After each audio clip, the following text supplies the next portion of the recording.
ساعت 4:48. روز 7 دی 1404. روزی که پیشرفت چشمگیری برای سرزمینمون ایران داشت. پرتاب 3 ماهواره‌ای با نام‌های ظفر، طلوع 3 و کوثر. ماهواره اول ماهواره کوثره.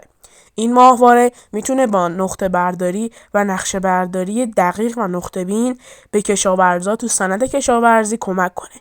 کشاورزا با گرفتن نقشه دقیق از زمین خودشون میتونن از مناطق پست‌تر و کم آبتر و خشکتر با خبر بشن و دیگه نیازی نیست به همه زمینشون رسیدگی کنن و همه زمینشون رو کود بدن و آب بدن و اینجوری خب صرفه‌جویی در مصرف آب و منابع هستش و اونها دیگه میتونن فقط به اون نقطه‌ای که رسیدگی بیش از حد داره رسیدگی کنن.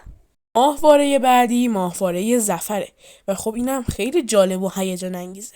این ماهواره میتونه با نقشه برداری از مناطق سیل زده و آتش سوزی ها به امدادگران کمک کنه تا امدادگران سریعتر از این مناطق با خبر بشن و سریعتر از قبل خودشون رو به اون حادثه برسونن و همینطور میتونه آلودگی ها، گرم شدن هوا و سرد شدن رو تشخیص بده و خب این خودش کمک بزرگی به کارشناسان آب و هوا هست.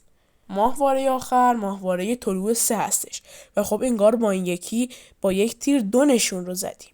این ماهواره میتونه به ارتباطات روستاییان و افرادی که تو مناطق دورافتاده زندگی میکنن کمک کنه و مردم اون مناطق میتونن خیلی زودتر از قبل با یکدیگر ارتباط برقرار کنن و همینطور دانش آموزاشون که در زمان تعطیلی و یا برف و بارون بتونن خوب درس بخونن و به تحصیلشون ادامه بدن و خب خودش خیلی پیشرفت چشمگیری و پیشرفت جالبی روی صنعت کشورمون و همینطور در آخر میتونه به مرزبانان کشورمون کمک کنه.